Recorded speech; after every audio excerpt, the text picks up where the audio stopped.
Hiya, hello! Welcome back to another One Piece manga chapter review, or more chapters review, because we have three chapters today: 1158, 59, and 60. So this is going to be quite interesting. I've avoided most of the spoilers so far. I'm completely unspoiled on 1160, thankfully. I think I know something about something about Gecko Moria is in one of these chapters, which will be interesting. On Twitter, or X, they were talking about a Gecko Moria redemption, which was very amusing to me because I've always been a big fan of Gecko Moria's character because of the way he's been written in the story. And at the point he was introduced, he was the first one to go toe to toe with Kaido. Obviously there's a lot of backstory there that hasn't been revealed. It's only been teased at, and it looks like maybe we got a little bit more about that. So that's going to be interesting to read and come across. Hopefully this means that they're prepping us for Moria reappearing in the story at some point, because Moria is one of the most interesting, I would say one of the most interesting characters in among the One Piece villains, particularly because his arc was so self-contained and there's a reason for it. It kept a lot of the mystery, the air of mystery around his character. We didn't get a lot of expansion on his character. Like, for instance, with Crocodile, we got to see Crocodile in Alabasta, where his arc, he was sort of self-contained and kind of mysterious there, but we did get his ultimate goal. Then his character got even more fleshed out during Marineford. We haven't had something like that for Moria's character. It could be during the final arc, probably during the final war. Moria will play a big role, so there might be queuing us up for that a little bit by revealing more about his character and fleshing it out a little bit more before the final war. Hopefully that's the case, because as I said, I'm a big fan of Moria. I think his character deserves a lot more love, and I'm glad to see that he's getting a little bit more of it, at least. So we've got chapter 1158, Rocks versus Harold. So Rocks fighting Harold, which makes sense because they were on a sort of a ideological clash. I don't know if that ideological clash necessarily meant they would be fighting against each other at some point, but it does make sense because eventually Harold was killed by the world government in an attempt to take over Elbaf, but Rox also wants the treasure of Elbaf, and to get his hands on that treasure, he will probably have to go through Harold because it is the royal family's treasure, so Harold will want to protect it, even from a guy that is his friend at the moment. Especially knowing that Harold, knowing Rox's ideals, Rox just wants to take over the world, so he wants to use the treasure to subjugate people, to acquire power and subjugate people, and Harold wouldn't be too cool with that. So that would lead them to a clash 100%. Okay.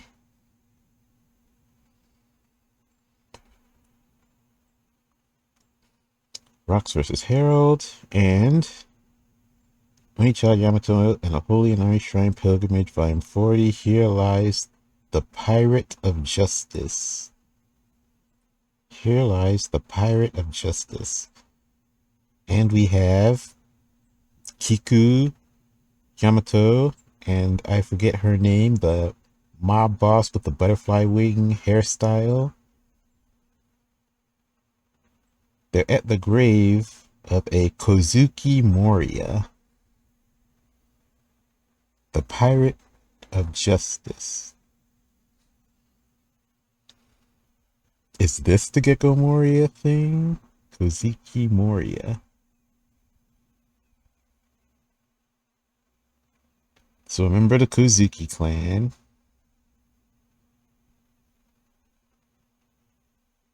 And her first name is Moria. Here lies the Pirate of Justice. Interesting.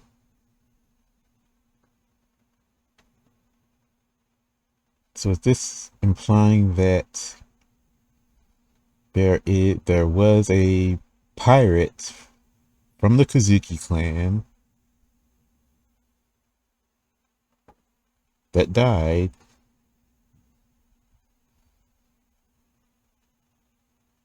but the name is very interesting. Kazuki Moria.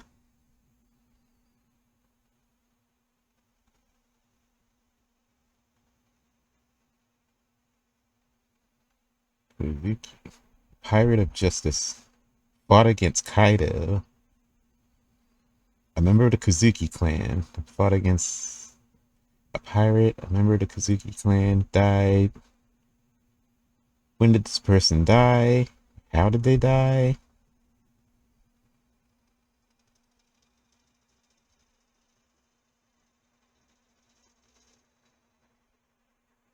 I have to go back and look at when they showed Gecko Moria, that brief glimpse of Gecko Moria fighting with Kaido. Because did Gecko Moria fight with Kaido in Wano? Is Gecko Moria from Wano?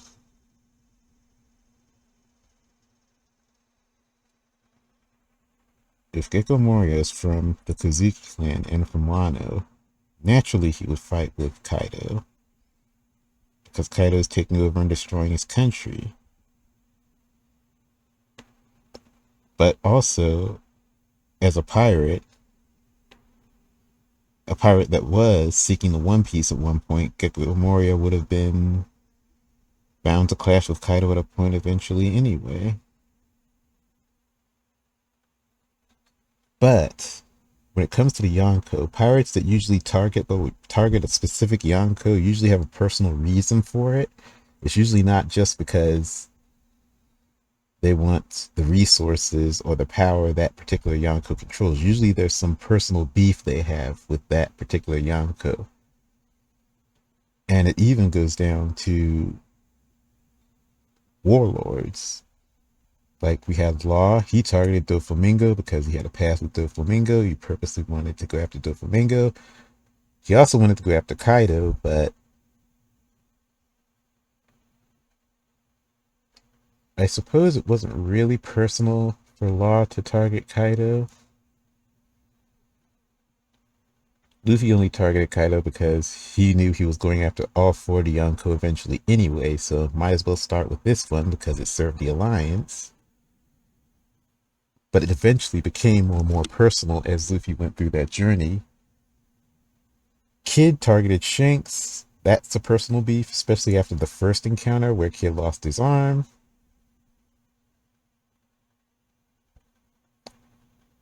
Beige targeted Big Mom. Was that personal? It's sort of personal. He married one of Big Mom's daughters.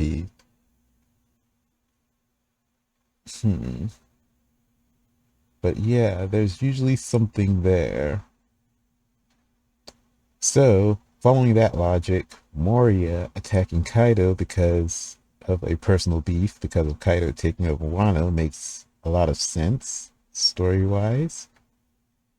This is just a cover page from a cover story, and the name on the grave is causing all of this speculation. That's some typical Oda work. Okay, let's move on. Notes from Oda. Speaking of Oda, I've heard that if you eat lots of oil, it'll help burn fat and lose weight. So I'm glad to eat oil. Oda. First page, we've got the Ordo Jackson sailing about on the seas. A certain sea, Roger's ship, the Ordo Jackson, in the age of legendary pirates. Captain Roger, I heard Shaki opened up a place on Pirate Island. They say it's unbelievable. We got Roger pouting, looking out over the bow, looking out over the seas. We worried we'd never see her again when she's quit being an empress. But now we know where she is. Let's go. Doesn't Rox control Pirate Island? You've got some of Roger's crew out there. We've got the Fisherman Sunbell. We've got Scopper. We've got another guy who's kind of wearing like a cruise ship captain's hat and a pipe.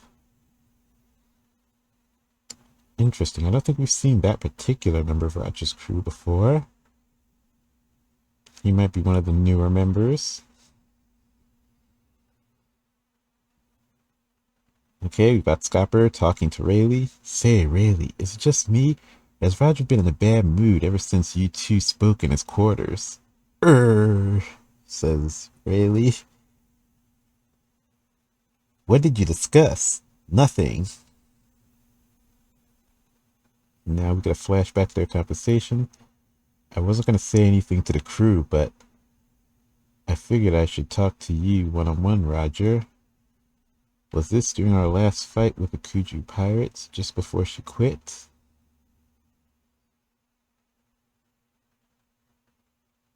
I wasn't going to say anything to the crew, but I figured I should talk to you one-on-one, Roger. Was this during our last fight with the Kuja pirates, just before she quit?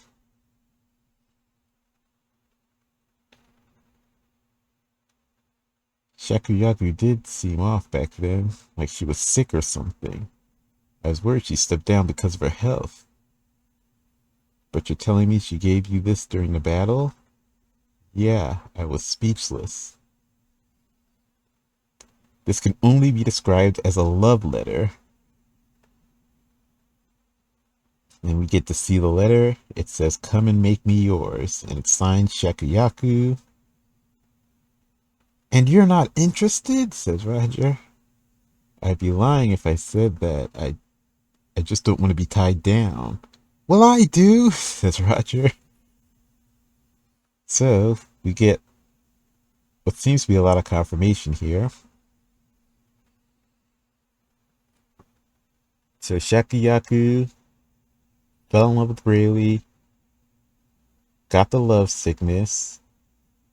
Obviously, it would have killed her if she didn't go out to sea.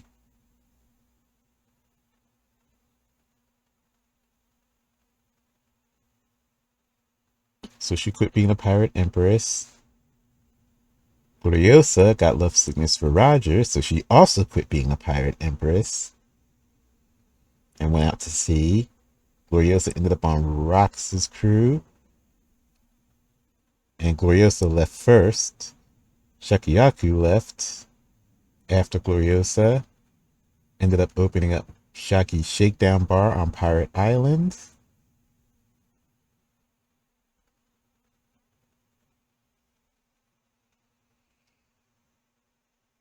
This explains why Shaki and Rayleigh eventually settle in Shabandi.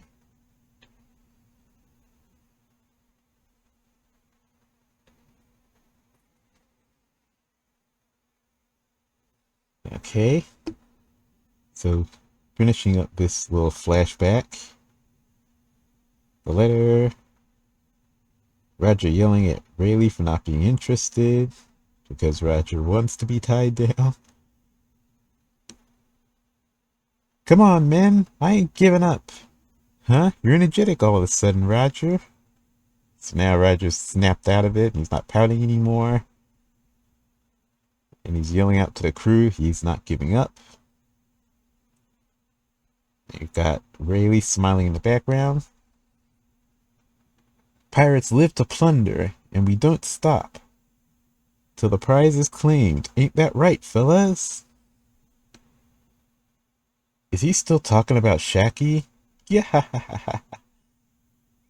Gotta be. Why else would we go to Rock's Island of all places? Everyone's got an equal chance. Let's go and get her. Marks, I'm hungry. Make food, says. Wait. Is that Roger or is that Shanks? I think it's supposed to be Roger because he's got the straw hat on. Yeah, that's Roger. It's just that particular drawing looked a little bit like Shanks, but that's Roger. Marks, I'm hungry. Make food. It's already done. Dig in. Wow.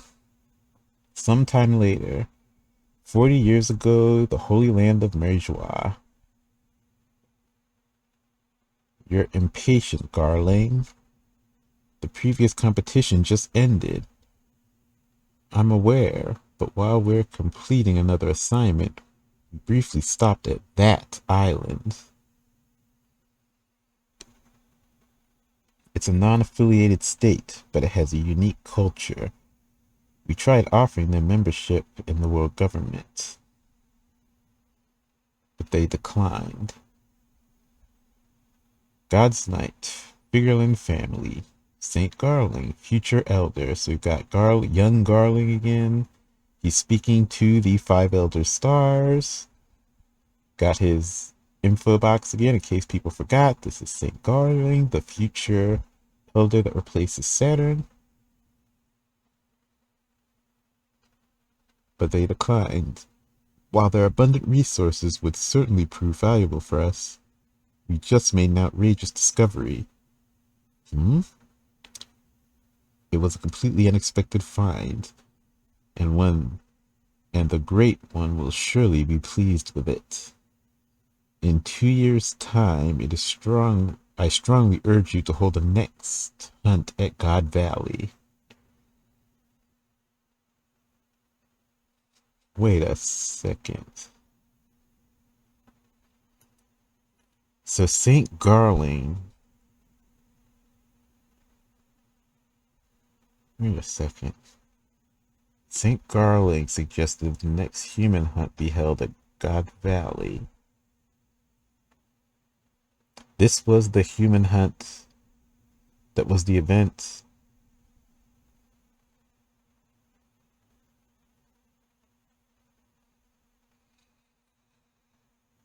This was the human hunt that was the event that would eventually become the God Valley incident. So we're kind of seeing who the instigating figures of the God Valley incident are. We have Rox on one point. We have Garling, who pointed the world government to God Valley in the first place. We have Roger.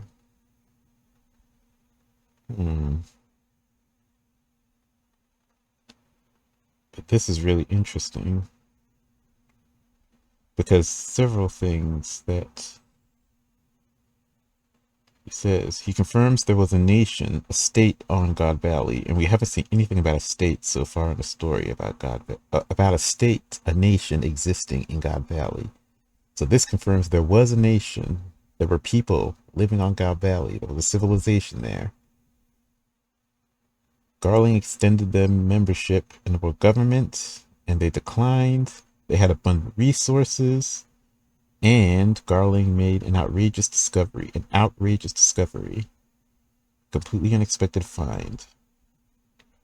And the Great One will surely be pleased with it. Something that Emu would be interested in. That's the thing. Because the first thing that comes to mind is devil fruit. But it seemed like the world government already had possession of those devil fruits, which is why they used them as prizes in the human hunt. So the question is, did they already have those devil fruits, or did they wipe out the civilization in God Valley, turn it into a wasteland, then bring the slaves in and hold the human hunt there? Because I don't think we ever saw any native people in God Valley. We just saw elders, or not elders, we saw Gorosei, or not Gorosei, that's the same thing. We saw, what do they call them? Celestial dragons. We saw celestial dragons and slaves. But did we ever see any regular civilians? I don't recall. I don't think so.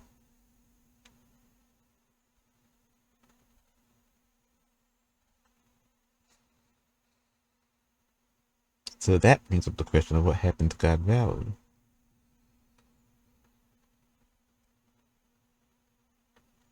wonder if something on the valley that Emu will want.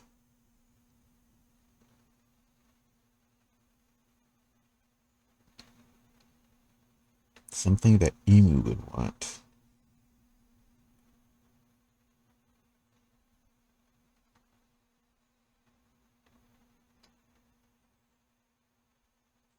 Emu doesn't seem to care about devil fruit, so even if, let's say the God Valley had the dragon fruit and the pawpaw fruit, the fruits that they were using as prizes, say that God Valley had those, Emu wouldn't care. Emu cares about the ancient weapons, particularly the Mother Flame.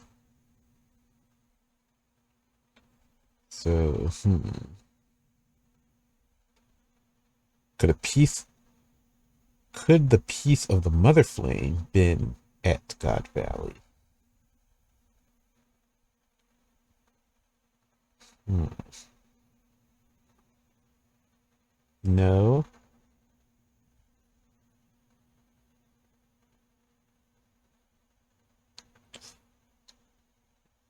Luffy's devil fruit is the prize of Elbaf. I'm pretty sure it's of Elbaf. Like at this point, I am pretty solidly certain that Luffy's devil fruit is gotta be an Elbaf at this point. Where else could it be if it's not an Elbaf?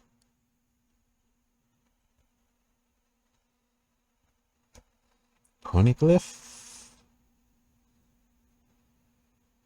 Okay, but there's a mystery. Something at God Valley that Emu would be interested in. So it has to be above just something like devil fruit, something that regular people of the world would care about. Even things that regular celestial dragons would care about. It has to be something beyond that Garling discovered.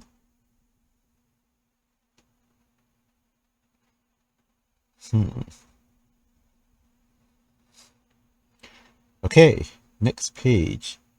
Shecky's Ripoff Bar, Pirate Island. Get in a single file line, you idiots. And we got pirates all lining up to get into the bar. Why? It's that much? I don't have that kind of money.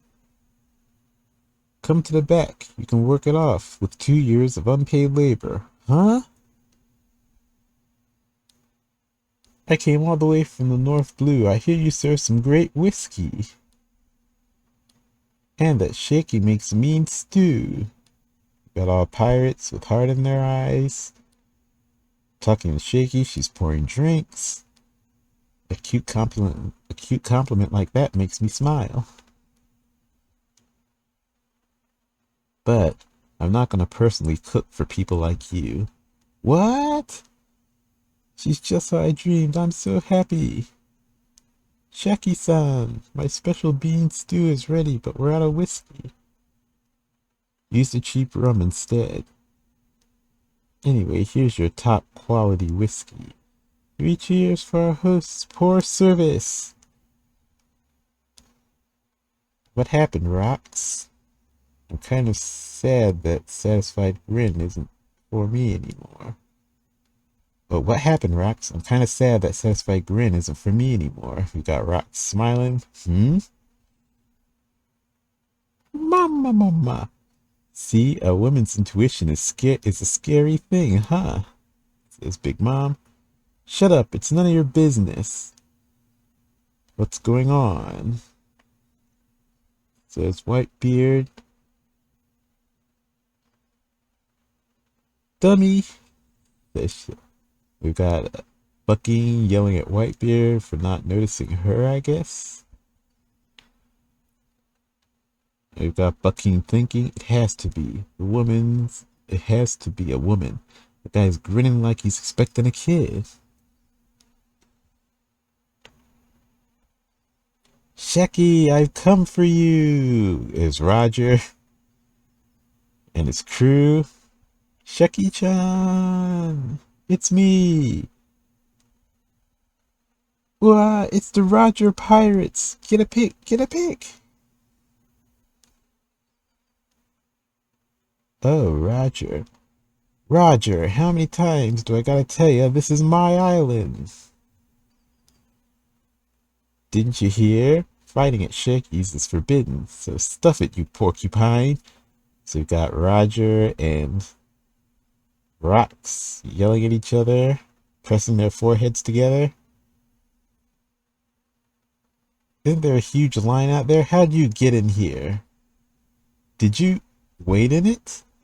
And we get to see the outside, and all the pirates in the line are all beaten up. There was a line? I hardly noticed. Everybody drink up. Yeah. I can't stand those guys. They're so noisy. And Whitebeard exits. Put it on Newgate's tab. Nah, leave it on Rox's. Roger. Where's Rayleigh-san? Or where's Ray-san? Says Shaki asking Roger. I told him to come, but he said he wasn't feeling well, so he's napping on the ship. Yeah, is that you, Roger? I wanted to see you again so bad. You got Gloriosa tackling Roger and hugging him. Now let me on your ship. Gua, Gloriosa. I told you no, I'm not into lovey-dovey women who throw themselves at me. But if Shaki asked, it'd be different. That makes no sense.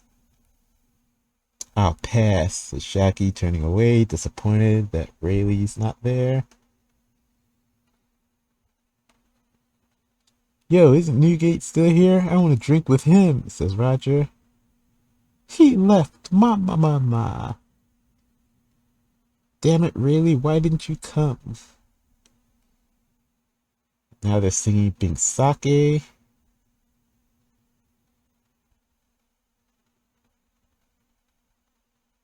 Shaki sighs and faints. Thump. Whoa, Shaki's fainted. Empress Shaki. I want to take care of her. Let me help. Move it, boys. Keep away from her. Shakiyaku's rules ensure that anyone coming to the Pirate Island to visit her establishment will be granted safe passage. Shaki's rules ensure that anyone coming to the Pirate Island to visit her establishment will be granted safe passage. Even the fiercest of pirates will keep the peace if they cross the paths. But back at sea, all bets were off. We got a shot of Roger and Rox.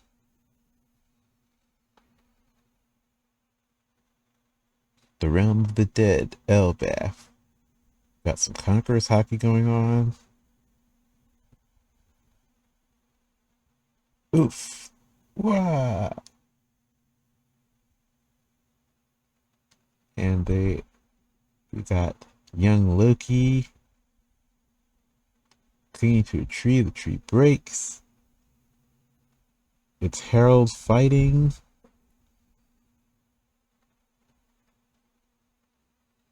Swinging his sword, massive strike. Slicing through everything.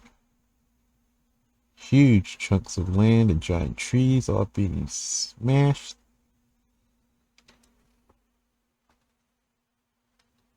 Harold, the government's really got you wrapped around their finger. I was torn. It was Harold fighting with Rox.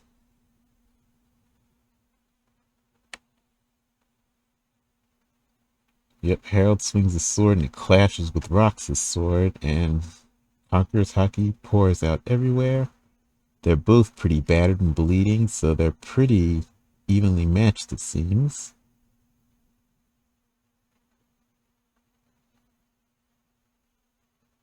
Harold, the government's really got you wrapped around their finger. I was torn. Harold swings the sword again. Rox leaps up to avoid the blade. Is this really something worth killing your friend over? In the end, you just bowed down to them. Dumbass, you're being their tool. Is this their answer? So Rock leaps up, swings down his blade. Harold blocks it with his blade. They see you giants as nothing but a military asset. You'll all be enslaved as soldiers.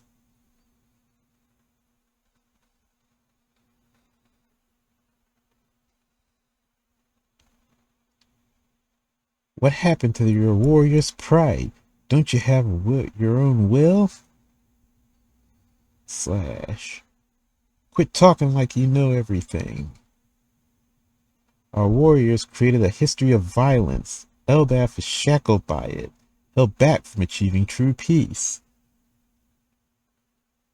Now Harold's thinking about the people of Elbaf. You seem to have a good heart, Harold, but a long time ago this country was attacked by giants. That kind of fear doesn't fade so easily, sorry. So Harold's thinking about other nations that he tried to negotiate with. And those nations are still afraid of the giants because of their history as brutal warriors. Listen, Rocks, no matter how foolish the Celestial Dragons may be, they still have the influence in the world to bring Elbaf into the loop. Stop it, you cowardly rat! And Rocks lands a huge blow on Harold. Consider our business closed. You won't be getting another invite from me again. I'm a king. I can't throw away my people's lives by following a villain like you into a losing battle.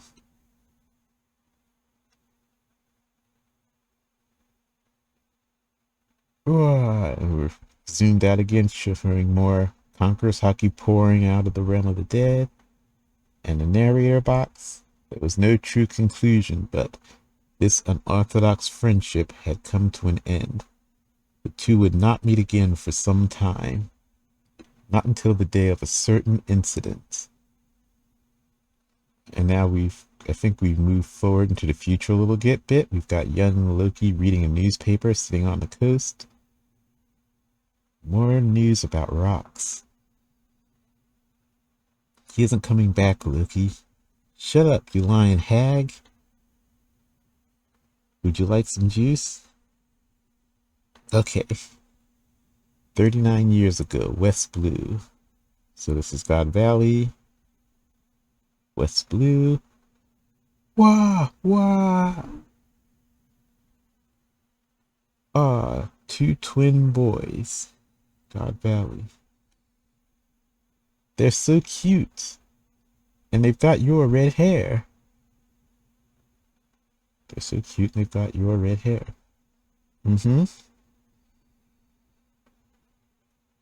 I hope that they grow up to be as bright as you. Don't worry, we'll pitch in since their daddy is away. Thank you, mister. Have you settled on names for them? Shanks and Shamrock. A twin at birth. Chapter end. 39 years ago. Twins, red hair, born in God Valley.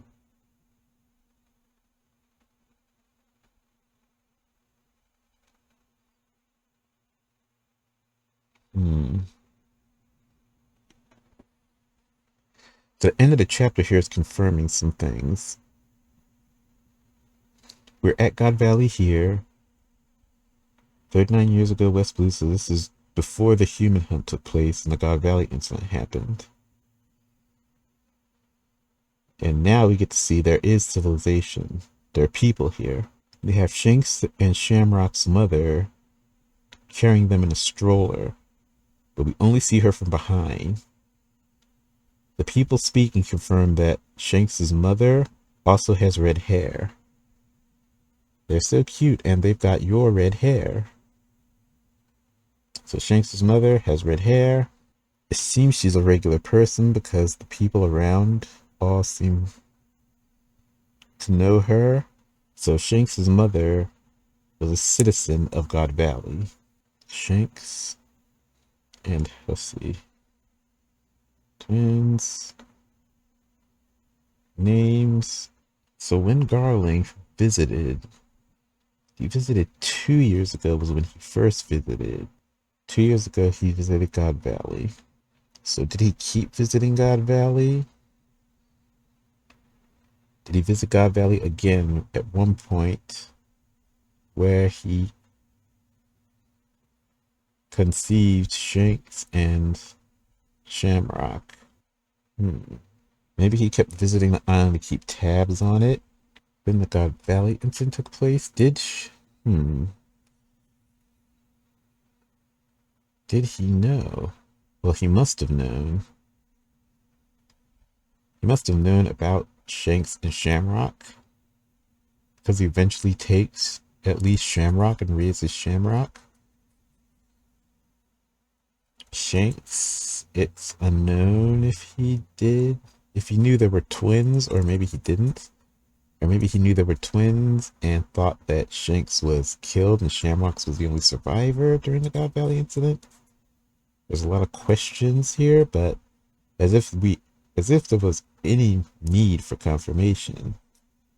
100% Shanks and Shamrock, twins, born at the same time, both babies right here. Twin brothers, Shanks and Shamrock. That's the end of the chapter. There was so much in this chapter.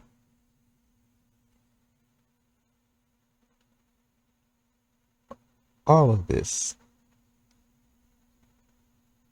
I don't know. I might have to split these up because if the other two chapters are as information heavy as this chapter, and it kind of is looking like that because this Harold flashback is actually turning out to be the Roger and Rox flashback, the lead up to the God Valley incident, which is a huge inciting incident in the story. So as these chapters build up to God Valley, they're probably going to get more and more information heavy and dump a lot of lore. So maybe we'll see if I split these up into 3 separate chapters or keep going this way. But with that, let's hop into the next chapter. Because we got 2 more of these. Oh boy. Okay. Here we have chapter 1159. The Island of Destiny. Most likely referring to God Valley. We got our Yamato cover story still going on. Yamato and Ulti eating apples. Ulti on page 1 traveling with Yamato now.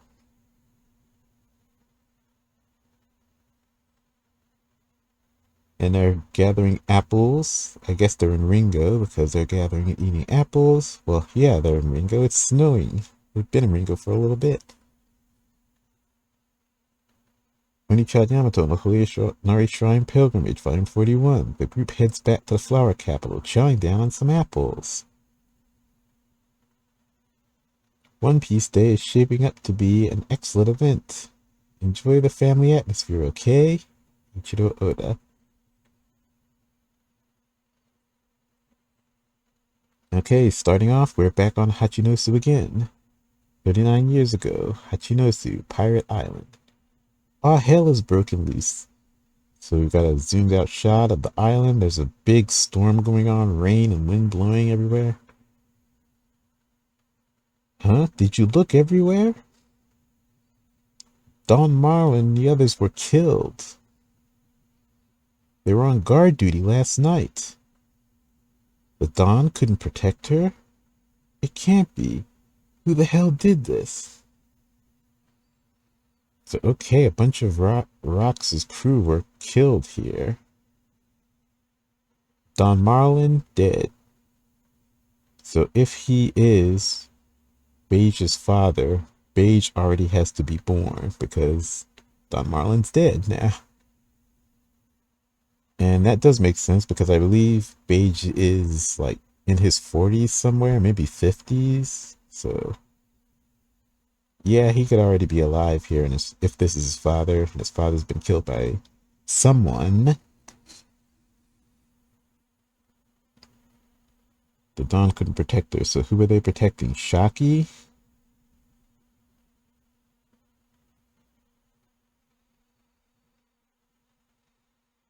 Okay, next page. Got Rocks reacting. What are you saying? Huh? Whitebeard's reacting too. Someone kidnapped our Shaki? It only took the perpetrating party a few hours, but they left behind no trace.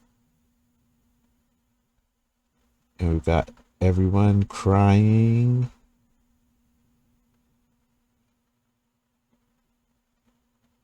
I forget the guy's name, but the guy who looks kind of like Caribou, he's counting money. Gloriosa's crying. People all over Pirate Island are crying. The pirates were distraught and shaking with rage. Please be okay, Shaki. Damn you, Rocks. How could you let this happen? I'm gonna kick your ass. We've got Roger flipping out, tearing up a newspaper as he's seeing the news. The word spread across the seas. Shaki. We've got Rayleigh reading another newspaper, seeing the news. And the people sink into deep despair, their smiles fading, as the world's economy ground to a halt for several weeks. 1 year later, God Valley, West Blue. Darling, I'm so happy. I always knew you'd come back. Shamrock, Shanks, this is your father. So we've got, again, from behind, so we can't see Shanks and Shamrock's mother. She's talking to Garland. Garland showing him the boys. And this confirms that Garland knew of the existence of the twins, which makes sense. It also confirms that he's their father, which also didn't really need this. Well, it's nice to have full-on confirmation because even when things are obvious, people like to see a full 100% unrefutable confirmation of these types of things. So it's good to have them, even though they may seem obvious to some people. Twins, huh? How precious. Yeah, they're your kids. Why don't you stay here with me? You've got Shanks and Shamrock reaching up. Well, if we were to share a home, it certainly wouldn't be here. This island won't be around much longer. Huh? Besides, I've already secured a worthy bride for myself and placed the order. She will be mine. She will be mine. I provided a triumph in upcoming turning. Oh, she will be mine provided I triumph in upcoming turning. Huh? Tourney? Okay, so huge, obvious thing here.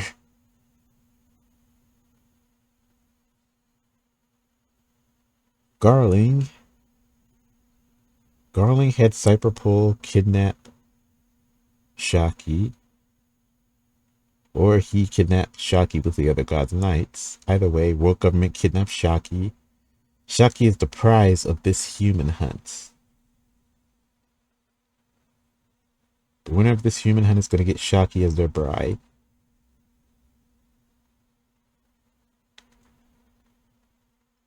Roger and Rox are somehow going to find out that Shaki has been kidnapped by the world government, and Shaki is here on God Valley, and that she's the prize for the human hunt here. This is going to lead Roger and Rox to attack God Valley, clash with the world government at God Valley. That's the God Valley incident. So Shaki is one of the catalysts of the God Valley incident. Hmm. Okay.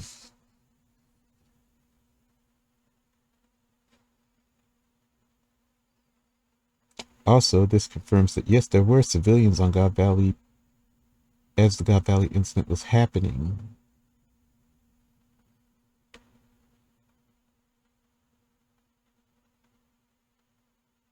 So do they just wipe out all the humans before the God Valley, before they hold the human hunt? Or do they,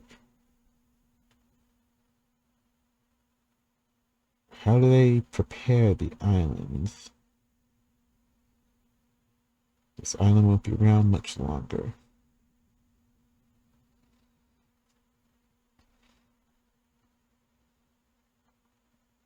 But anyway,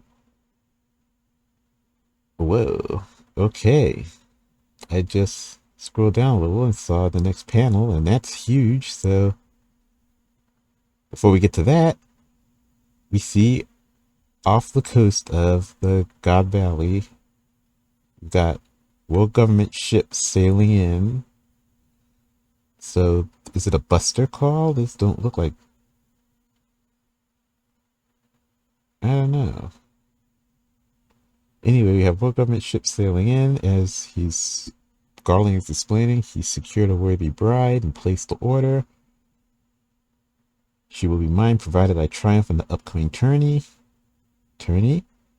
Next panel, Garling pulls out his sword and stabs through Shanks and Shamrock's mother, killing her on the spot. Wah! Yeah, yeah. She raises her hand, it's trembling, and she's falling over dead. Shanks and Shamrock are still in their stroller, crying. Begin the preparations. Garling speaks into a transponder snail. Begin the preparations. Yes, sir. Making landfall now. We've got Navy rushing onto the island. Navy ships from the world government? That's right. They've surrounded the whole island. They're searching for some. Are they searching for some vile criminal? Get the children inside. We've got the people of God Valley trying to protect their children, and they're wondering why the Navy has arrived here. Limit yourselves to tranquilizer rounds. If they don't resist, just capture them. So the Navy is taking these humans. Interesting. So, were the citizens of God Valley used in the human hunt as well, alongside the slaves?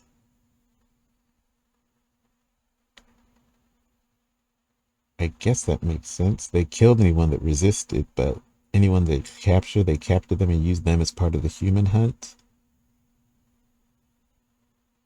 Was there a point system? I'm trying to remember. I think there was a point system, and regular humans were ranked below slaves, or slaves were ranked below regular humans. I have to go back and read those chapters, but it does make sense that they would use the people of God Valley as part of the human hunt, because it would mean new slaves for the celestial dragons.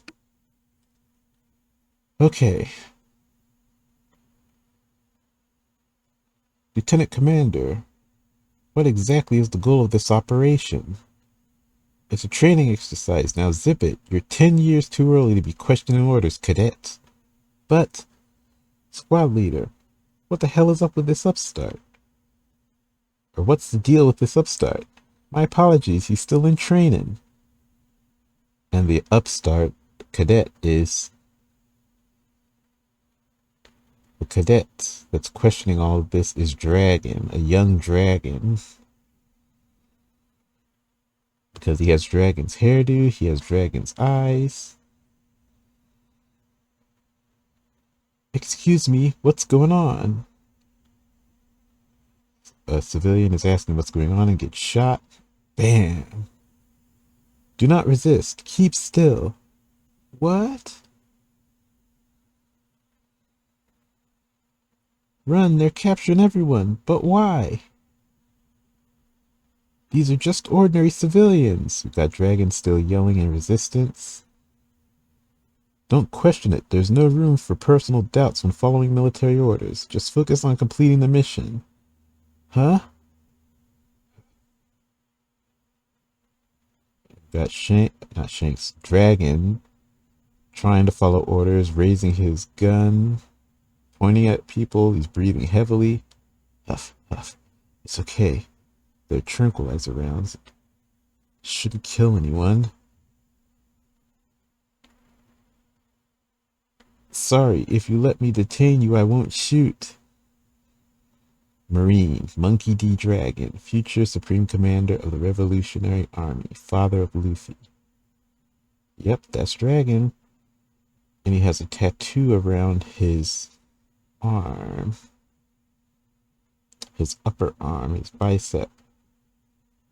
He doesn't have the tattoo on his face, but it looks like he has a similar tattoo to what he would eventually get on his face around his left bicep. So he's always had an affinity for this particular tattoo design. Interesting. Why did he get it on his face, though? Does it have something to do with his quitting the military? And what does this tattoo mean? Is it just a design he likes, or is there some deeper meaning behind it? Okay, we've got young dragon. He's clearly not down with this whole thing that's going on. He's trembling. He's trying to steady himself. He's sweating. He's pointing his gun at civilians. I don't know what's going on, but I'm leaving this island. Out of my way. We've got an old guy trying to get past him. Bam, bam. Dragon fires shots into the two civilians trying to get past him. Huff, huff. Put on your mask. It's sleeping gas. Navy prison ship transporting slaves. Bzz, bzz, bzz. Beep. Communications room. I could have sworn I saw someone. So we've got Navy officers on the prison ship transporting slaves. The communications officer is walking past the door, and we see what looks like this is Ivankov scrambling around, just getting off the panel. So Ivankov has already broken out on the slave ship.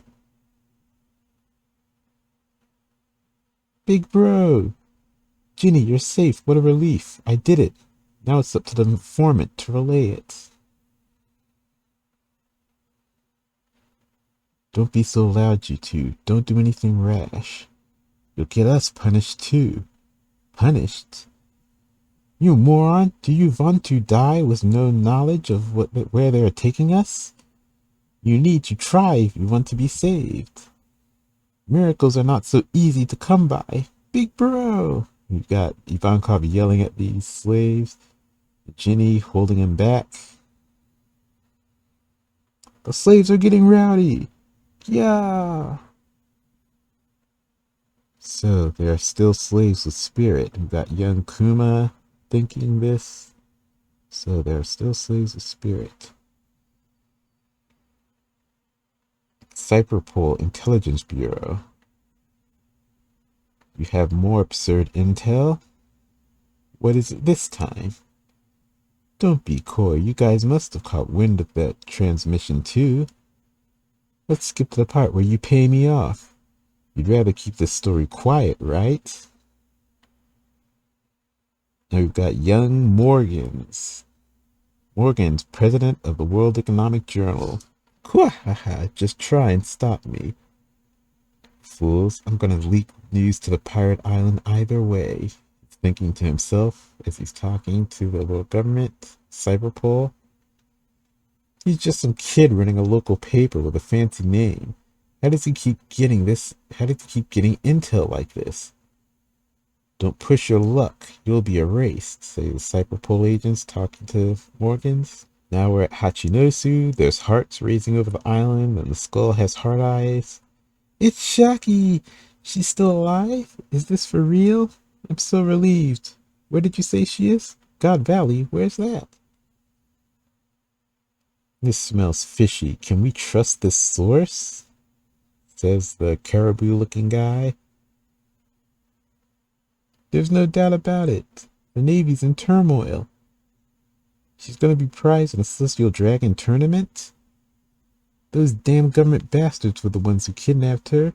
Shaki-chan. The Celestial Dragons, huh? The Celestial Dragons human hunt. I always figured it was a baseless rumor, says Whitebeard. Looks like they're putting devil fruits up for grabs too, Kaido. Didn't you want one? Says Big Mom. What do these ones do? Says Kaido. These fruits could be perfect for my kids, thinking Big Mom.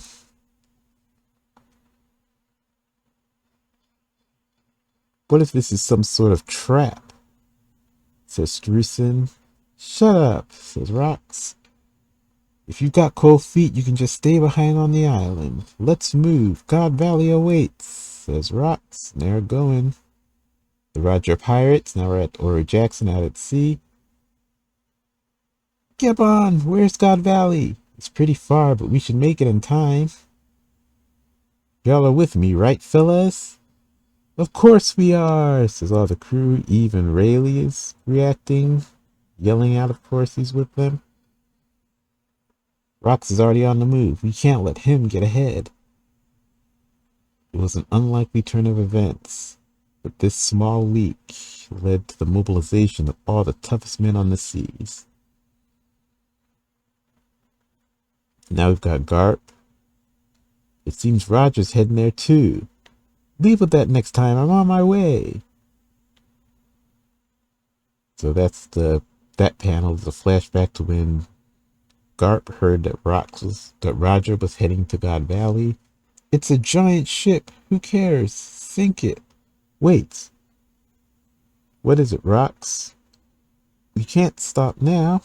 So that's King Harold's ship. They said your entire crew was obsessed with this woman. That's how I knew I'd be able to intercept you here, Rox. You know, if we fought without any regard for our own lives, we could sink your puny little ship with ease. See that vessel over there? It's a government surveillance ship.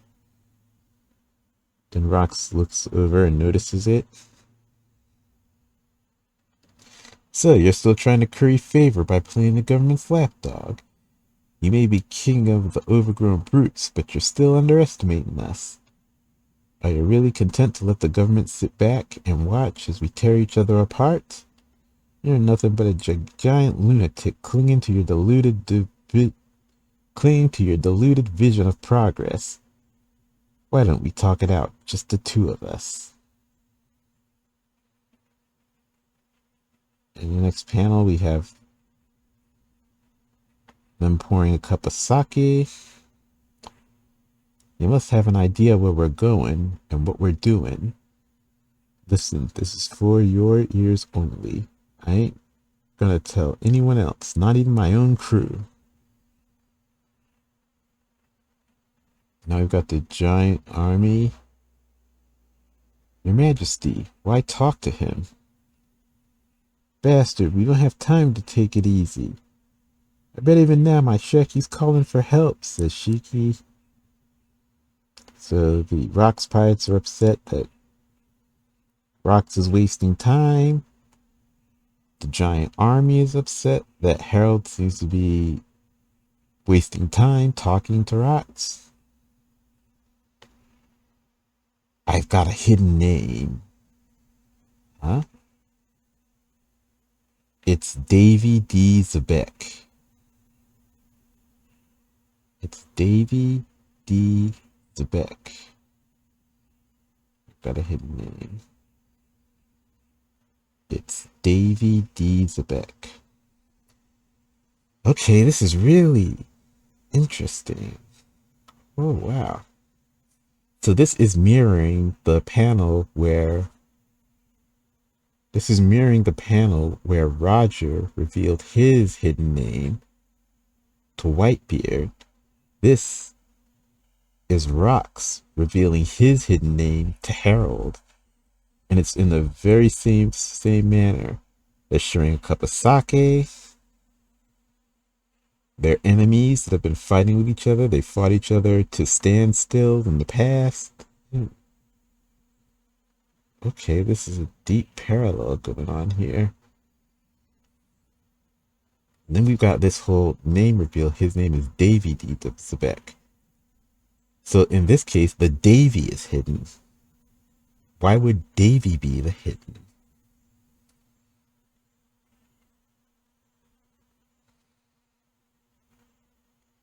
This goes back to the whole Davy Jonesian thing. So Davy Jonesian is not a philosophy. It's an actual bloodline. Is that the case? Is there a Davy Jones clan, a Davy clan, and then a D clan? If they're separate clans, then why is Rox both a D, part of the D clan, and a Davy Jonesian? Davy D Zebek. They separate Davy and the D, which indicates that there are two separate names. So Davy is not the D, it's a separate clan. Tracing back to Davy Jones. Davy Jonesian.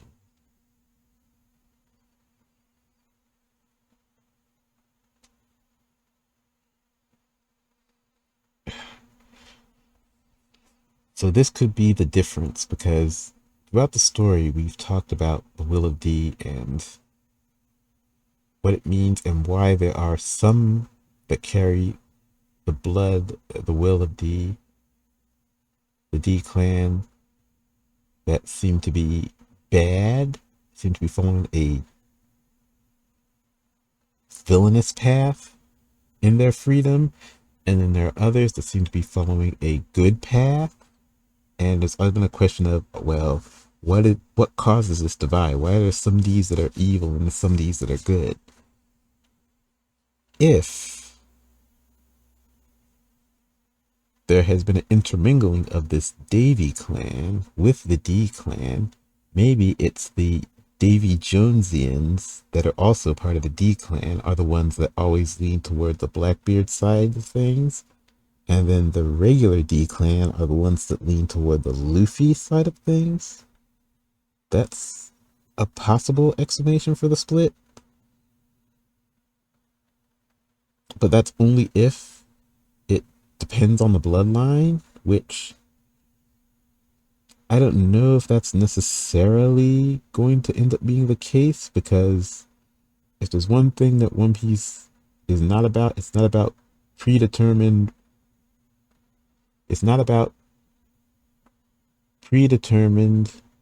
factors completely overriding your free will. You always have free will.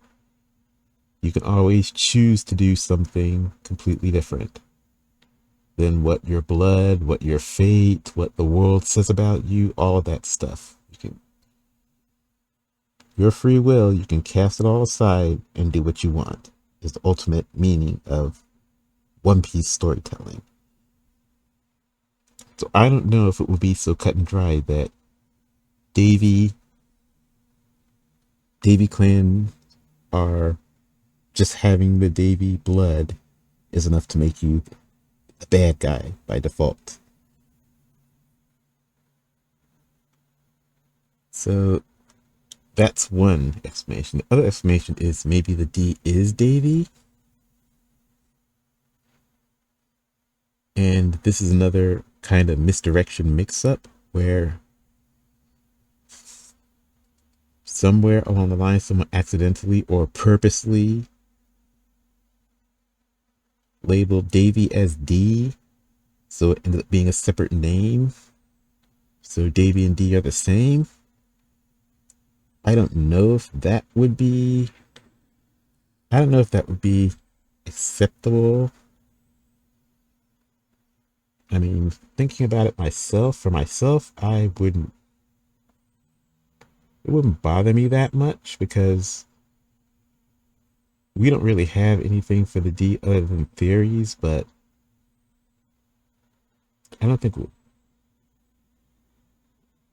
mm, at least at this point, just discovering it, I don't feel like it would change things that much. But my thinking is the fact that they are separated is very intentional. Davy D's Beck, there's Davy, and then there's, and the only thing that indicates that this could be a clan rather than a philosophy is the fact that the world government, or was it Emu that mentions it, specifically mention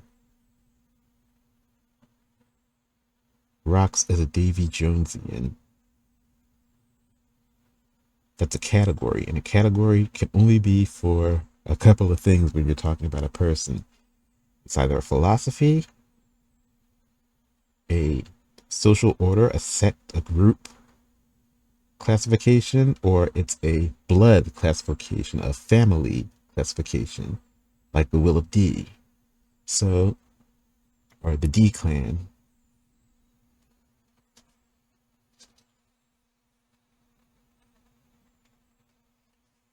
Hmm.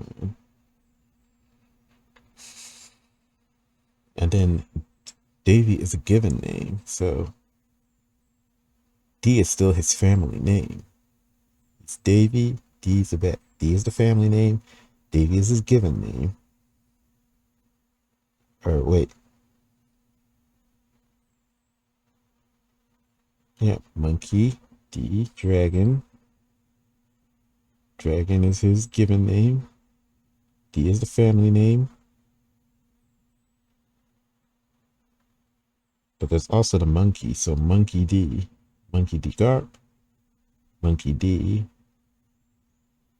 Luffy, Monkey D, Davy D. Davy D Zebek. So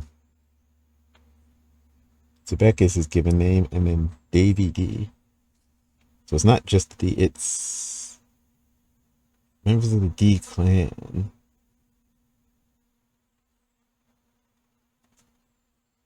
Have the D, you have to get into naming structures. The D is the overall family name, the entire group, all the D's in the world. D. Then you have the sub family name, which is that particular branch of the family, like Monkey for and Luffy, Garp, and Dragon. So, if we're keeping that naming convention going, then Blackbeard's name should be Davy D. Teach. Davy D. Teach.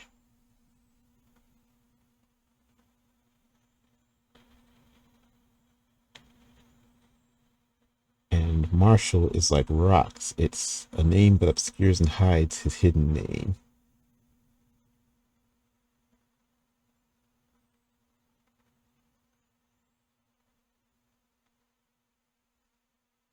And this confirms that Davy is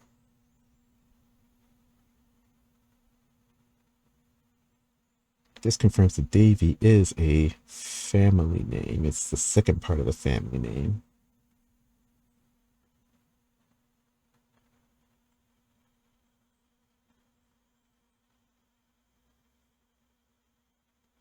Okay. Davy D. Zebek.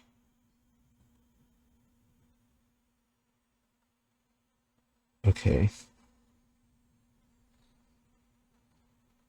So let's finish reading. Yeah, this is probably definitely going to have to be split up between the chapters. So, hidden name.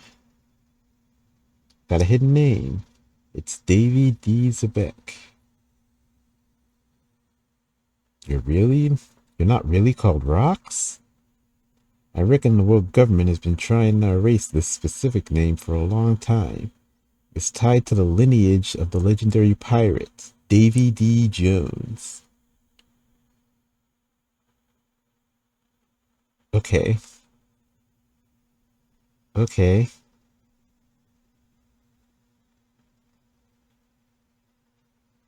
So yeah, confirms what I was just thinking. I could have read a little bit more and avoided all that speculation, but this confirms Davy D is a family name. It ties all the way back to Davy Jones. Davy Jones was a D, and it wasn't the Davy is the D. He's Davy D Jones. So same name structure. So was Davy Jones the first D? Hmm. Because we have Joy Boy, and there's no name. We don't have a name for Joy Boy yet. Davy D Jones. Davy D Jones. And Joy Boy, I think we've established that Joy Boy long ago that Joy Boy is a separate character from Davy Jones, right? But once again, it all goes back to Long Ring Longland. That manga arc that people really didn't like. It's really coming back is important. We have the Davy Beck fight, started by Davy Jones, Davy D. Jones. The Davy Jonesians, Davy family, his bloodline, tying back to the Davy Beck fight. Rox's crew, he created his crew through a Davy Beck fight.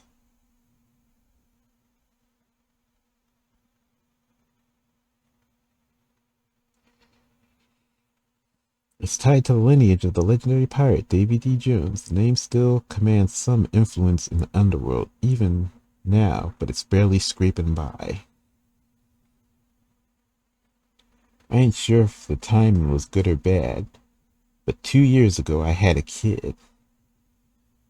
To keep him safe, I sent my family away, back to my hometown.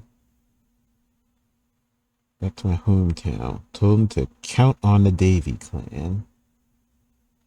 Count on the Davy clan. So confirm, there's a Davy clan.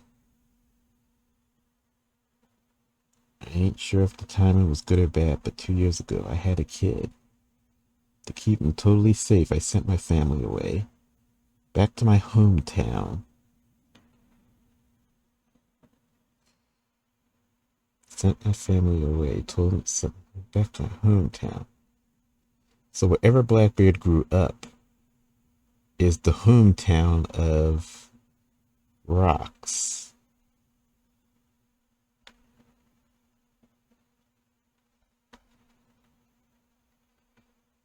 I'm not too sure if the timing was good or bad, but 2 years ago I had kids.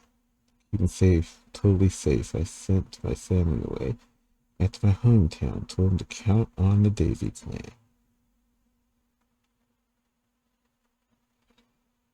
I see, so your kin, your wife and child, are back in your hometown.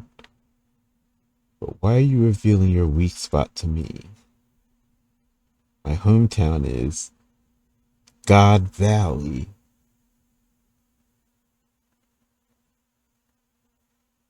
Rocks is from God Valley.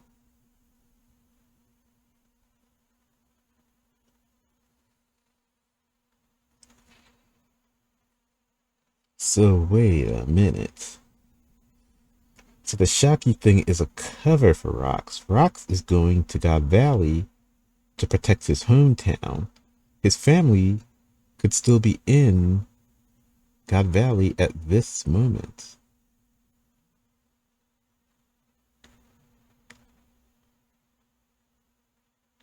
Ah, Blackbeard.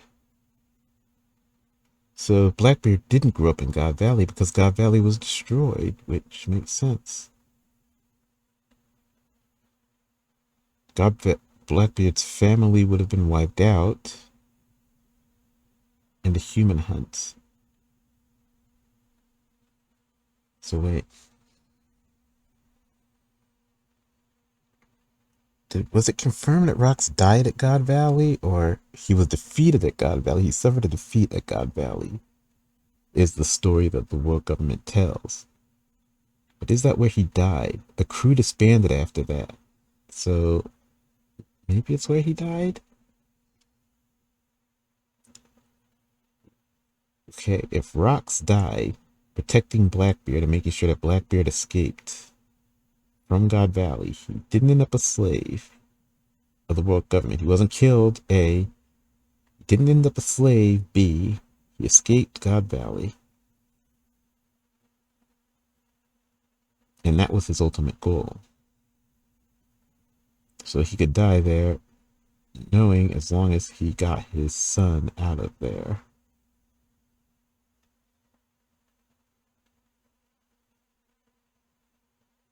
Okay.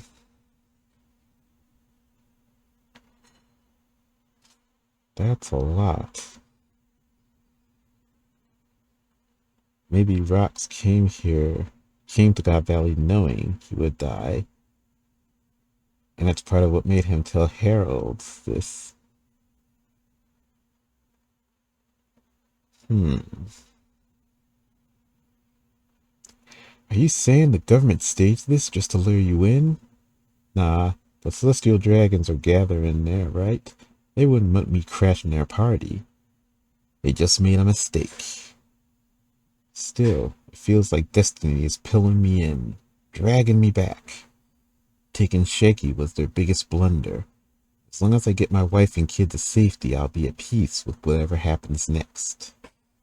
But if it doesn't feel like luck's on my side anymore, Harold, lend me a hand. No way.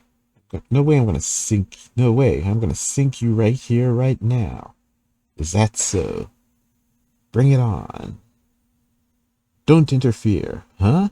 So Harold tells his men to stand down.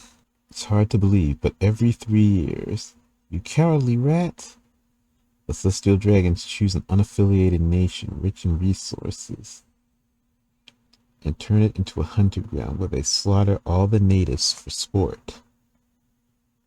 Help us! How can this be allowed to happen? We got a shot of the people of God Valley crying as they're being hunted. In the previous panel, we've got Rox's ship opening fire on Harold's ship.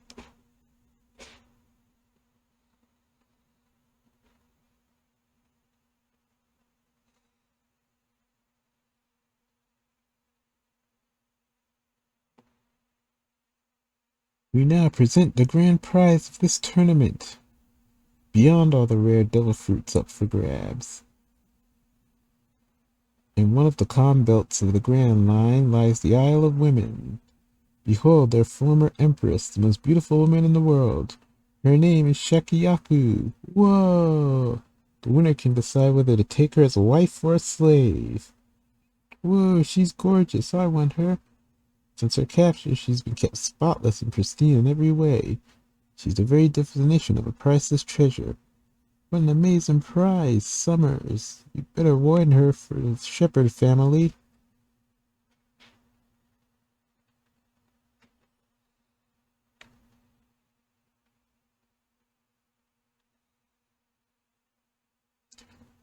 Don't be stupid. I'm gonna make her my personal property when I win. She'll be my wife. Quit dreaming, Summers. Gunco, with you here, we might just take the clan war. We might just take home the clan war trophy.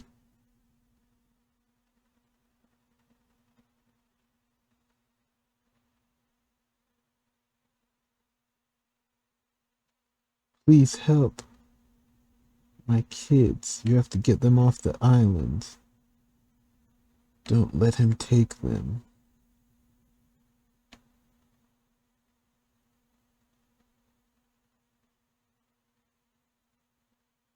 Please help.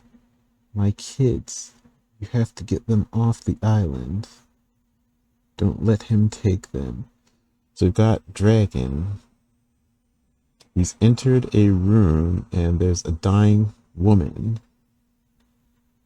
My kids, you have to get them off the island. Don't let him take them.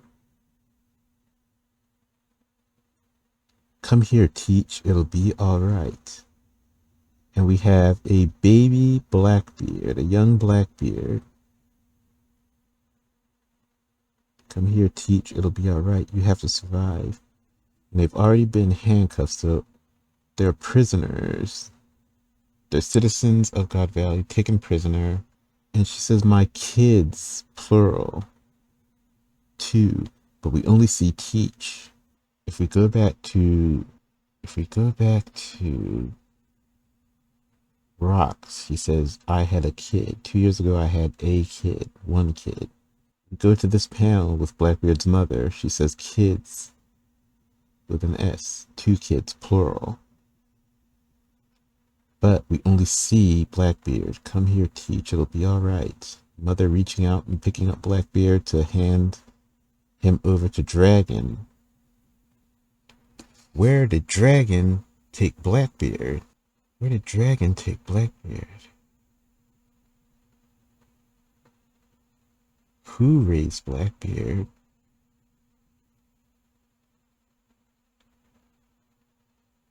And why? Okay, Dragon. There's no way Dragon raised Blackbeard.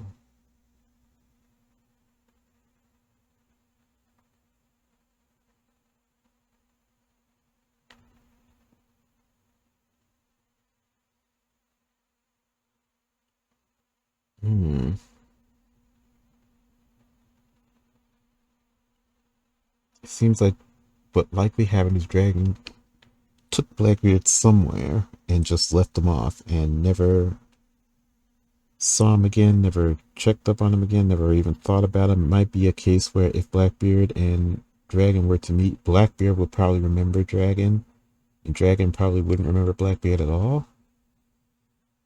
Because I don't think there's a scenario of Dragon keeping an eye on Blackbeard, sort of not raising Blackbeard, but always keeping watch over Blackbeard. A sort of Robin and Aokiji thing, or I won't say a Garp situation because Garp did raise Ace, sort of. Garp was like that away parent, but he did kind of raise Ace alongside. Oh my gosh. Dan, alongside Dan. So, okay. That's big. Every world noble knows the tourney features several super rare rabbits to hunt. This year we've not only secured a black brat from the Buccaneer tribe, but for the first time in 800 years, also uncovered members of the Davy clan, the site of the Great Clash. So the world government knew. They discovered they were members of the Davy clan.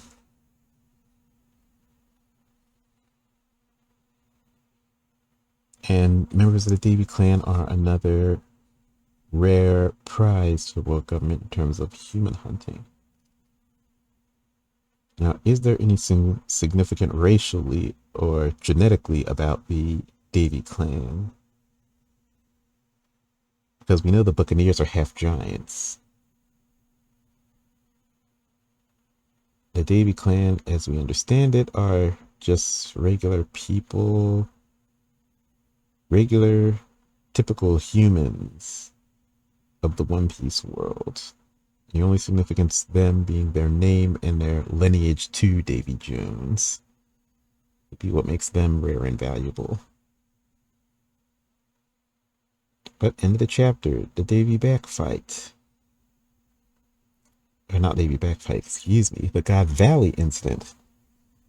Members of the Davy clan, Shaki on the line. Members of the Davy clan, rare devil fruits. And this explains the thing. The thing I was worried about in the last chapter, what was it? Like, what was it that Emu would care about? What was it that Garling discovered on the God Valley Island that Emu would be interested in? It wouldn't be devil fruits. It wouldn't be. It wouldn't be devil fruits unless it was Luffy's fruit. I think Emu might know about Luffy's fruit in particular and would have been interested in it, in its whereabouts, what happens to it. So maybe that would have been something Emu was interested in, but it wouldn't be a poneglyph. It wouldn't be devil fruits, no matter how rare. But a member of the Davy clan, members of the Davy clan, that would be something that Emu is interested in.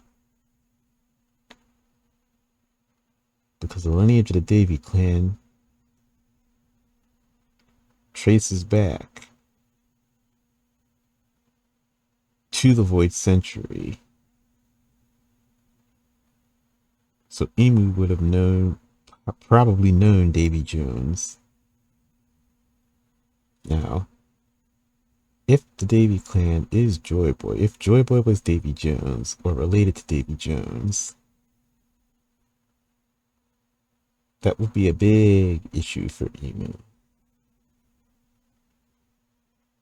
100% something Emu is interested in, but that confirms it. That's the thing. Davy clan.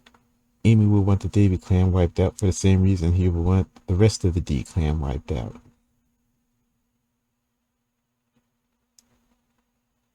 And that's the chapter end. And we have one more chapter after this. One more huge info dump chapter. Oh boy. Now we have chapter 1160, titled The God Valley Incident. So is this going to be the full-on God Valley Incident? Oh man. God Valley Incident. How much more can we learn here? Also, surviving members of the Davy clan. So in the last chapter, Blackbeard's mother mentioned kids, multiple. So, if Blackbeard had siblings, were those siblings wiped out as part of the God Valley incident? Is Blackbeard the sole survivor of the Davy clan at this point? Could that be the case?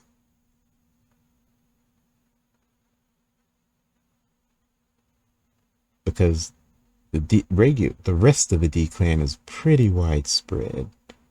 But specifically the Davy Jones lineage, the Davy Jonesians. Could it be that Blackbeard is the last of Davy Jonesians? That could be something. But I don't know. It's possible, but I'm not sure it's the case, is what I'll say right now. If Blackbeard had siblings, his mother was definitely killed. His siblings most likely killed. But it's really interesting to the God Valley incident. All of these pirates of the new generation, or the pirates that become the pirates of the current generation, all of them were there. The God Valley incident is a nexus of the top tier characters in One Piece so far. Or the top tier characters in One Piece pre-Luffy rising up.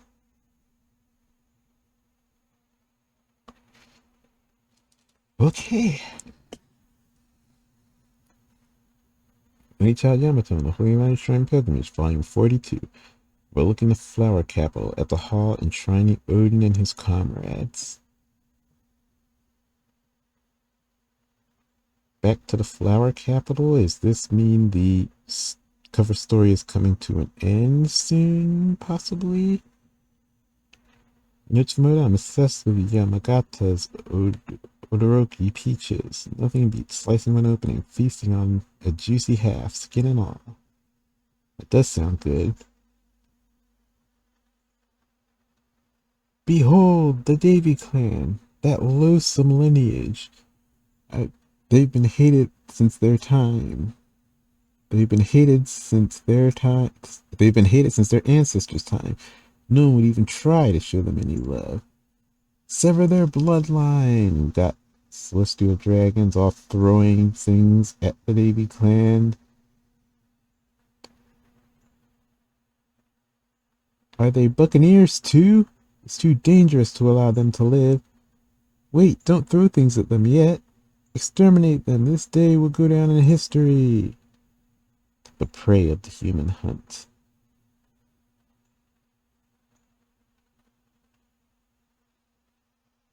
Ugh.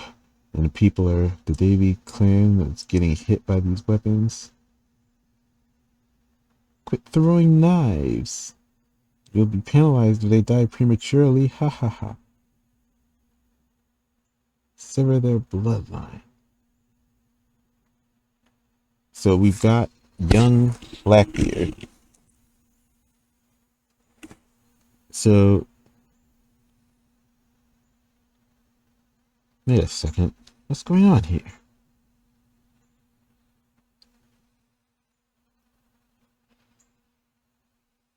Maybe Blackbeard had a... Wait a second.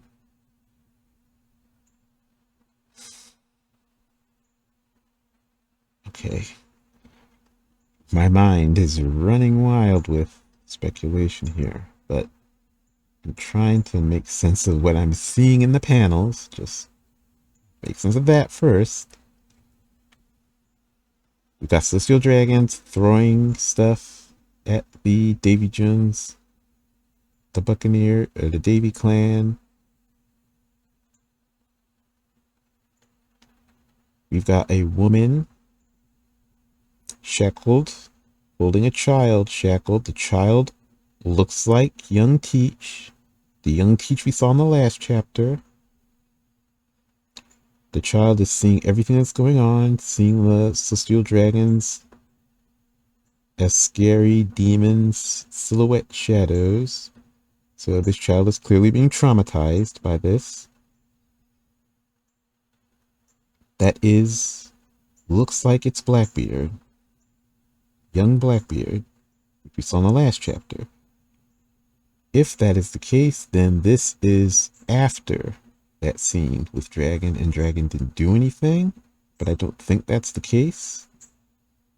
So let's go to the next panels. This is quite the fine Garling. We've got St. Saturn's talking to Garling. I can only credit fate for it, says Garling. Now let's introduce their favorite. Now let's introduce the favorites for the individual competition. And now we're flashing back to that little hut the dragon was in. It's too late for me, but my little ones, I want them to be raised by someone with a warm heart, please. The little ones, I want them to be raised by someone with a warm heart. Please, don't hand them over to him. Don't hand them over to him. Oh, wait a second. Wait a second. Now I understand what's going on. The woman in the last chapter, this is Shanks and Shamrock's mother. She's still alive. She's dying in the hut. Dragon walks in. He sees her. She's talking about Shanks and Shamrock. She wants them to be raised by someone with a warm heart.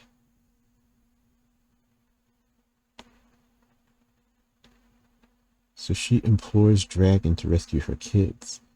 Dragon probably does take up that effort. But he's only able to save one of them. Shanks ends up being raised by Roger. Shamrock ends up staying in Garland's possession, and Garland raises him.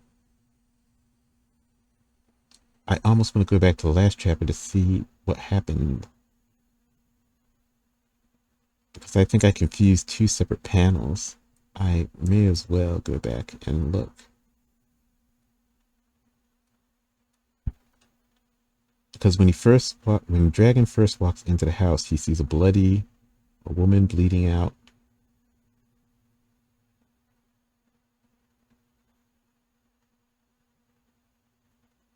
And that is,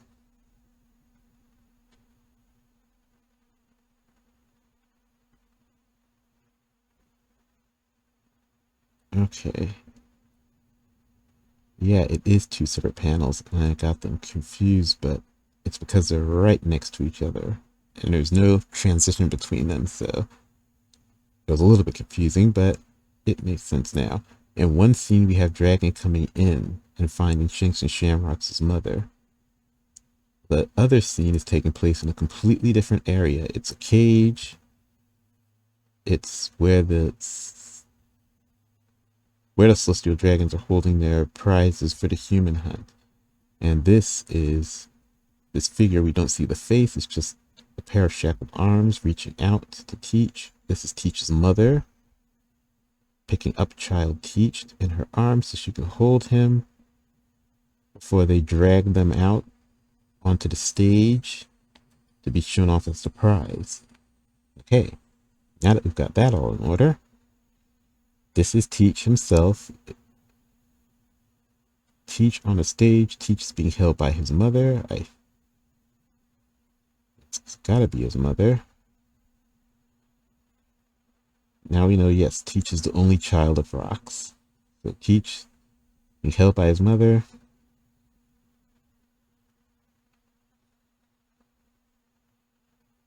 Okay.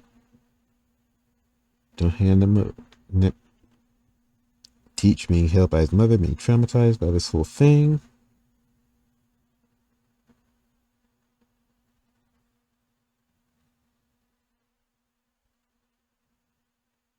Shanks' mother.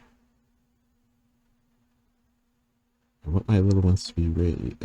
My little ones, I want them to be raised by someone with a warm heart. Please don't hand them over to him.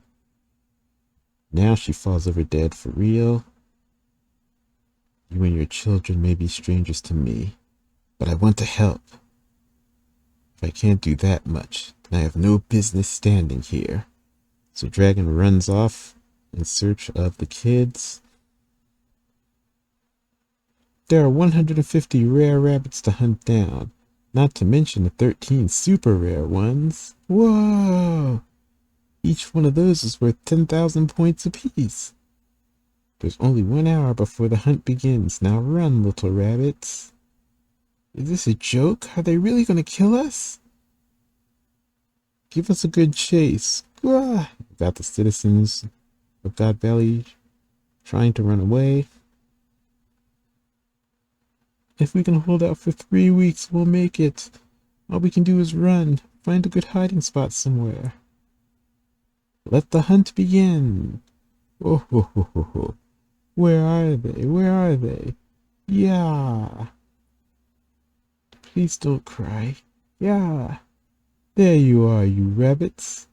Please spare our child. Oh, ho, ho, ho. I beg of you. Bang, bang, bang, bang, bang. So we got Sister Dragons gunning down families, fathers, mothers, and children all together, gunning them down. Transponder snails watching and transmitting it all. Please help me. Don't kill my husband. Yeah, ha, ha, ha, ha. Home of the Gods, the Holy Land of Marishwa. Woo, go! The Figurelands are in the lead.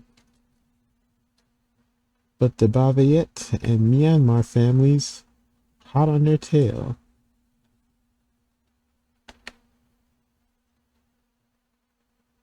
Ooh, Garling. Garling slicing down people. Celestial Dragons.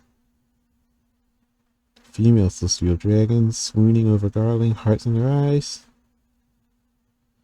Who did you bet on? The House Shepherd for the clan contest and Gunko for the solos. Really? Well, I suppose she is the only knight known as God Steel. Translator's note, little Japanese. Uses God's sword slash tool. Tool of God, sword of God, Gunko. And that's because Gunko is possessed by Een for some reason.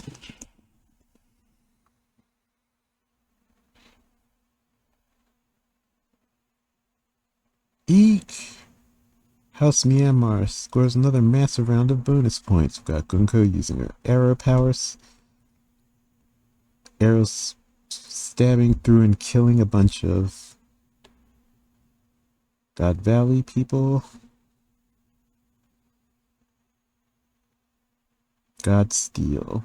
House Myanmar. Saint Gunko. And her outfit is different. It's a band outfit.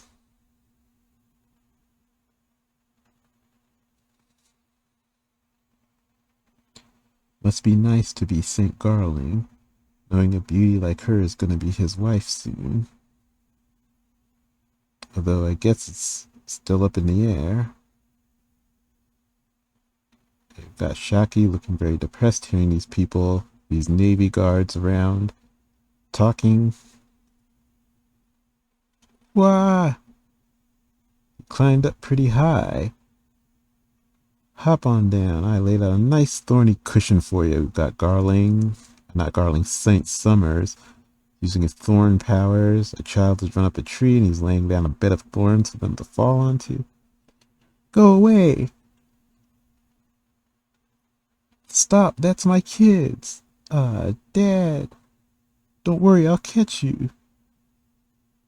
So Dad runs in and leaps in to protect his kid. I think he's gonna fall on the thorns. Yep, he falls on the thorns. Aw, how touching. Huff, huff. Dragon comes in and sees a bunch of people that have been slaughtered. I thought I could help her. But if I defy the celestial dragons, they will execute my entire platoon too. I assume everyone's present? Naturally, sir. Where the hell did that dragon kid go? Don't tell me he went to meddle with what's happening on the island. Like a dragon stumbling upon a celestial dragon. This dragon is trying to sneak up on Ivankov, Kuma, Jenny, as they are talking. It's here, the Buccaneer brat worth 10,000 points. You will never win if you play their rigged game. Focus on escaping altogether. Woo-ho-ho-ho-ho. That's 10 kills in a row for my prized rifle. And the dragon takes aim at Kuma, fires off a shot, bam.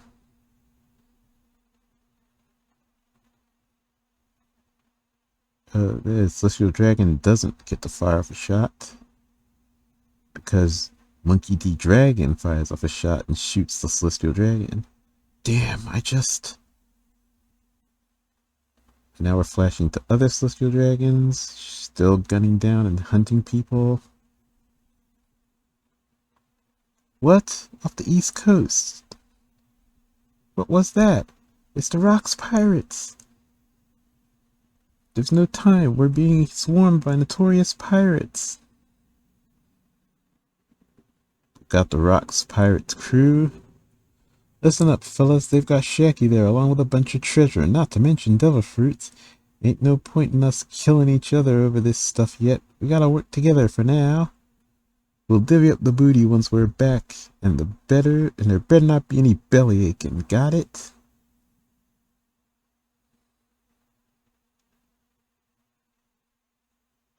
Okay, so there's our big shot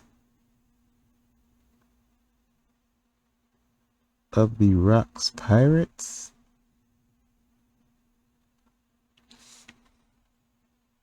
We can't share Shaki. The answer's obvious, isn't it? She'll fall for whoever saves her. Damn right, I'm not backing down.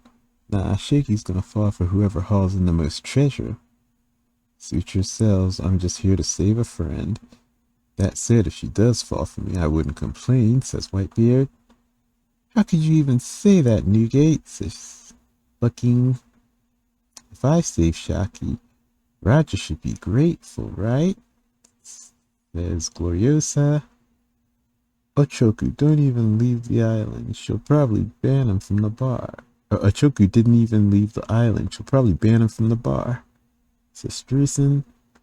How stupid can you get? Heaven and earth could flip and Shaky still wouldn't give any of you losers the time of day, says Big Mom, knowing the truth. Hey, Linlin, you're gonna save one of those devil fruits for me, right? Says Kaido.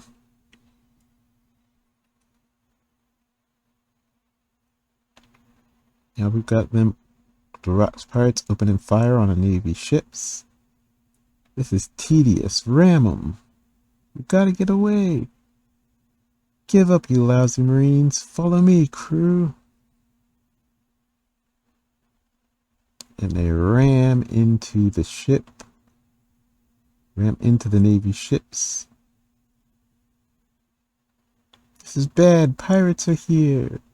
What is the Navy doing? If anything happens to us, you'll all hang. The Celestial Dragons are now running about, yelling at the Navy officers. Come in. Please be advised. The West Coast is a danger zone. The Roger pirates have docked there. So Dragon finds Shanks and Shamrock. He grabs both boys and runs off. It's a miracle you're not both crying after all this, he thinks. Get the Celestial Dragons to the center of the island. Don't let them get hurt. What's going on? Is this the end of the world? First Rocks, now Roger? The Roger pirates have made landfall. Oof. Wah. I'm here to save you, Shaki. Now we have the Roger pirates. You guys have no chance. You guys have no chance with their focus on stealing treasure. Save Shaki. Sorry. What the? Is that Roger? No.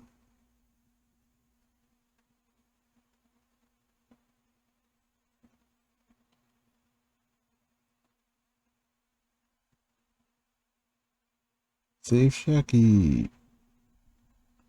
What? Sorry. So Roger falls over from a sickness, or did he get hit or something? I don't know. But Roger falls over. Garland was disappointed. I guess the game's over. What are you doing? Do something. Pull those Marines back and see to it that the Celestial Dragons are protected. The Knights of God are rallying. And we have the God's Knights all gathered up and rallying. Let's see. It's all the God's Knights we know. There are a couple of ones that I don't recognize. There's this big one in the background with half black and half white hair, smoking a cigar and wearing shades. It looks like they might have horns, like Demon Clan's horns, and there's a giant. Well, not a literal giant, but a really, really big one with a massive beard. So a couple of God's Knights we don't recognize. Pirates keep pouring in from every side of the island. Warships commence retaliatory fire. Don't let them land.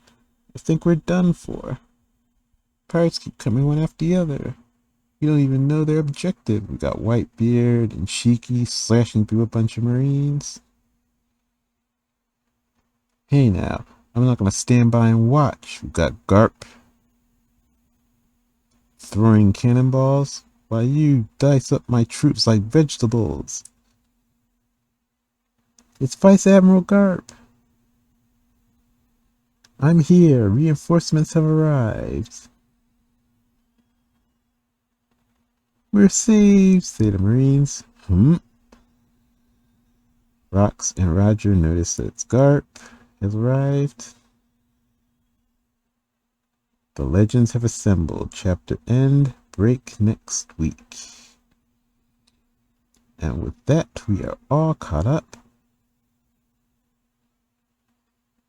Things have really started to heat up in God Valley.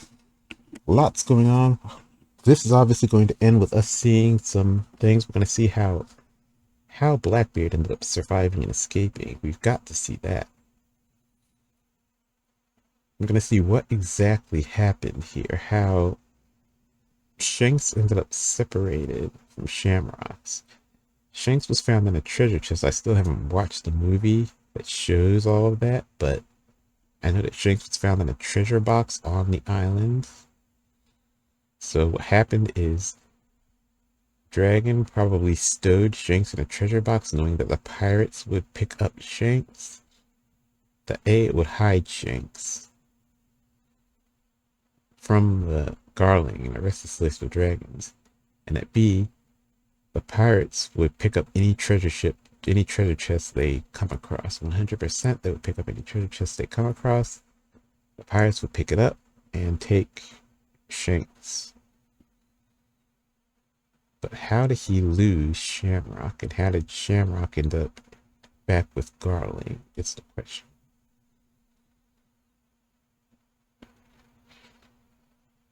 And of course we have to see how Blackbeard ended up escaping this. Blackbeard's family, I guess, is still alive at this point because we probably would have seen a scene of them being gunned down and killed if they were dead at this point. So they're probably alive at this point, which means over the next few chapters we'll probably see how Blackbeard's family gets killed.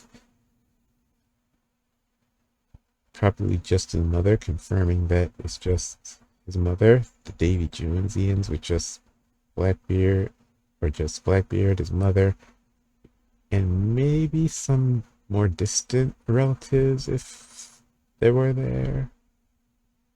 If there were some of those around, because that is his hometown. That's where Zebek came from. So much happened over these chapters. After this flashback, I'm not even sure in terms of what this means in terms of Loki becoming a crew member or not, because I don't know. He's obviously a major player in the world. My thinking before going into this is probably that he will have to eventually take over as ruler of Elbaf, because Harujin is, well, yeah, Harujin is a pirate. Loki wanted to be a pirate growing up. He wanted to be in Rox's crew. And I guess, I think they said that he had been sailing around and terrorizing the world a little bit before he came back to Elbaf. And eventually got blamed for Harold's death and captured and tied up there. But I think Loki has to take over as ruler of Elbaf.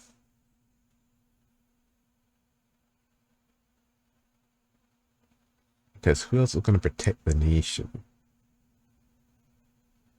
I think Harujin's going to sail because I think he's going to participate in the Grand War, the final war, as part of Luffy's fleet.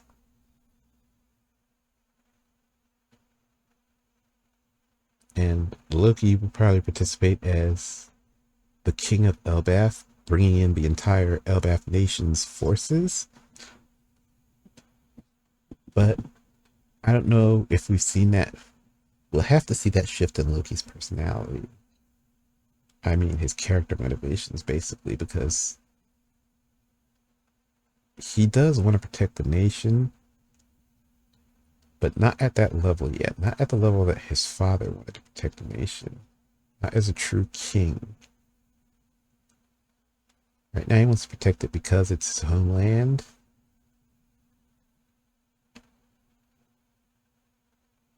Which is a strong motivator, but not quite at that king level of motivation. It would also take Loki kind of seeing that his father was right about wanting Elbaf to be part of the rest of the world. Maybe the way he went about it was a little bit naive, working with these celestial dragons with no backup or intention, no plan for the evil and conniving of the celestial dragons. That was probably naive of him, but the goal was right. I don't know if Loki sees that yet, and he might have to see that before he actually takes the throne and becomes king. But those are things that can happen once we get out of the flashback and into the actual fighting portion and portion of the story. But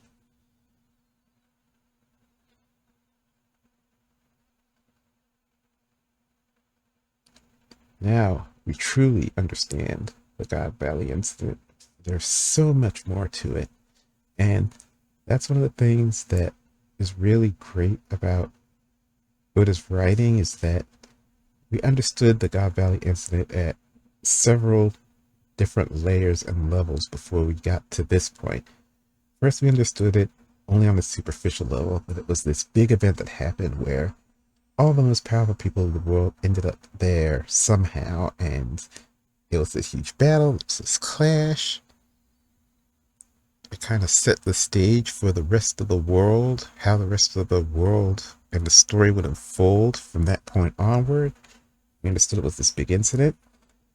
That was our first superficial layer. Then we got a little bit deeper. Next time God Valley was mentioned, we got to see a little bit of how the crews were there. We got Rox's crew, and we learned that the Rox Pirates was comprised of former, well, not former, but all the future major players in the world. The Yonko were all on Rox's crew. The legendary pirates and figures that either died or just went on their own sort of legendary rampages, and various fates befell them were on the crew. And then we learn about Roger's crew, we learn about Odin, God Valley.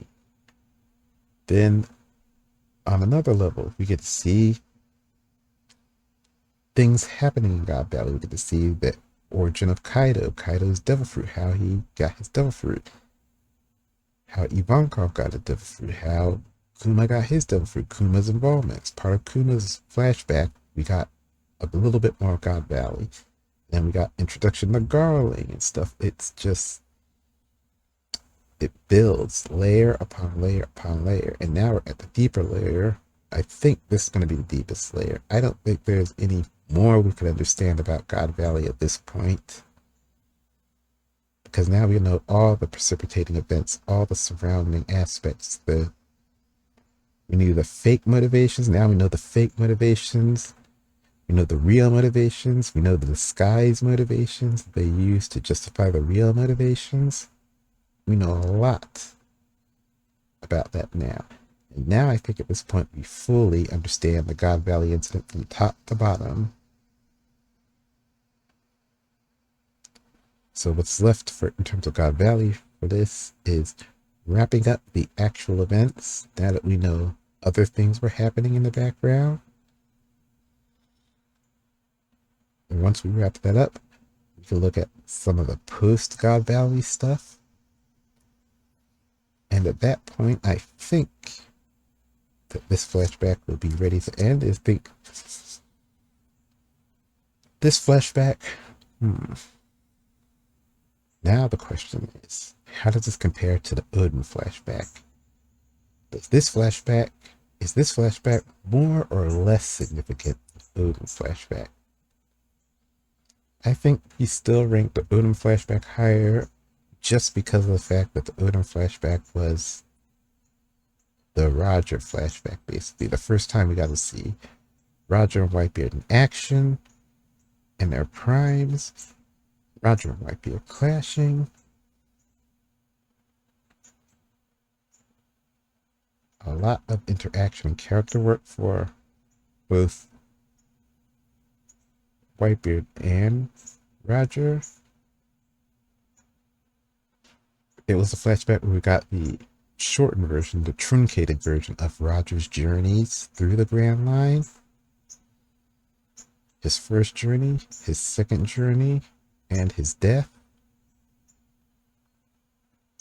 So yeah, I would probably keep the Odin flashback above just because of that. But I think this might be right under it in terms of story significance. Yeah. That's probably where I'll put God Valley. So that's going to be it for that. Thank you so much for watching. Please like, comment, subscribe, do all that YouTube stuff, and I will catch you all in the next video. Until then, take care.